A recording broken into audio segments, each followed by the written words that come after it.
السلام علیکم حضرات. ایوب خان صاحب ایک فوجی حکمران تھے اور 10 سال تک انہوں نے حکومت کی. وہ ناجائز طریقے سے اقتدار میں آئے تھے لیکن ملک نے ترقی بہت کی ان کے دور میں.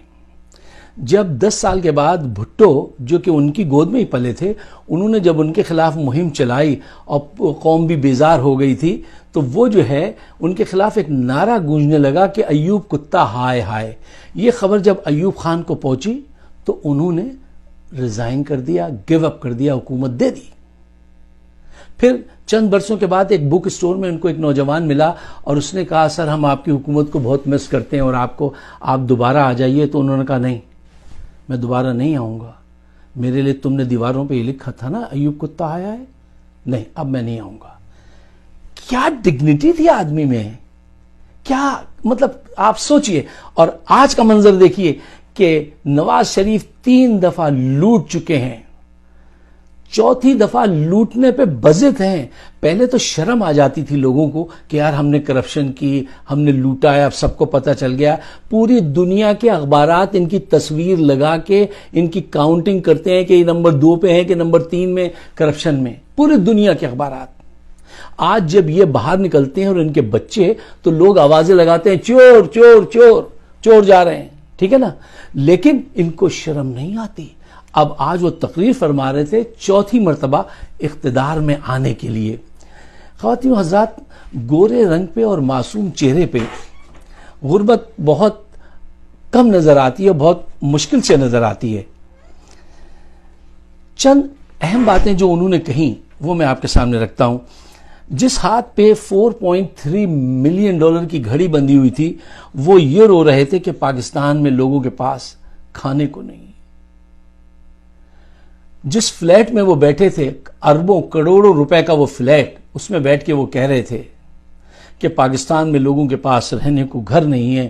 غریبوں کی جھوپڑی میں جا کے دیکھو, ان کے پاس جو ہے وہ روٹی جو ہے پانی سے کھاتے ہیں, سالن بھی نہیں ہے. اور فرما رہے تھے کہ سالن بھی نہیں ہے, مرغی بھی نہیں ملتی, اور پلاؤ تو ان کو بہت پسند ہے, پلاؤ اور آلو گوشت. پلاؤ تو سال میں شاید کبھی ایک بار ملتا ہے کہ نہیں ملتا. تو یہ لوگوں کو موٹیویٹ کرنا چاہ رہے تھے, منظر کشی کرنا چاہ رہے تھے کہ غربت کتنی بڑھ گئی ہے. اور فرما رہے تھے کہ ہمارے دور میں ہر آدمی خوشحال تھا اور اچھا تھا, جرائم بھی کچھ نہیں تھے. اب فوج کو دنیا کو بار بار کہہ رہے تھے ہمارے بغیر ایکویشن بیلنس نہیں ہوگی, ہمیں دوبارہ اقتدار دیجئے. پھر فرمانے لگے بتائیے اگر کوئی بیمار ہو جائے تو وہ کیا کرے گا, کیا وہ اپنا گھر بیچے؟ اس کو اپنا گھر بیچنا پڑے گا. آپ صحیح فرما رہے ہیں حضرت, اس کو اپنا گھر ہی بیچنا پڑے گا. کیوں؟ آپ سارا خزانہ لوٹ کے لندن لے گئے ہیں اور خود تو آپ علاج کرانے لندن چلے جاتے ہیں, ہر جگہ جا سکتے ہیں آپ نے غریب کی کمر توڑ دی ہے. اب اس غریب سے آپ ہمدردی بھی کر رہے ہیں. آپ فرمانے لگے تقریباً میں ملک بچانے نکلا ہوں. اگر یہی بات ہے تو پاجی وہ پہلے لوٹا دے لے گئے سی تسی, جو آپ اتنی بڑی بڑی رقمیں لے گئے وہ واپس کر دیجئے. ایسا کچھ نہیں کریں گے. ایک آخری بات, بڑی اہم بات, یہ عرفان صدیقی صاحب نے نہیں لکھ کے دی ہوگی, انہوں نے خود ایکسٹمپور کہہ دیا اور یہ اب پھنس گئے. دیکھیے فرمانے لگے یار ایک اقامے کی وجہ سے وزیر اعظم کو نکال دیا. یعنی ان کے پاس اقامہ تھا, ان کے پورے رنگ گینگ کے پاس اقامے ہیں. اب ذرا سوچئے, توجہ دیجئے, ایک ملک کا وزیر اعظم, اس کے پاس اقامہ کیا کر رہا تھا؟ کیوں؟ اقامہ منی لانڈرنگ میں کام آتا ہے اور ان سب نے اس کا استعمال کیا. انہی موصوف نے ایک دفعہ فرمایا تھا کہ اگر میری جائیدادیں میری انکم سے زیادہ ہیں تو ججز کو کیا پرابلم ہے جی؟ اس آئی کیو کا آدمی کیا آپ 4تھی مرتبہ پھر وزیر اعظم رہے؟ اور فرمانے لگے, میرے پاس ٹائم کم ہوتا ہے, فرمانے لگے کہ کشمیر کا بیڑا غرق کر دیا. کشمیر کے وفد سے انہوں نے کہا تھا کشمیر کو بھول جاؤ.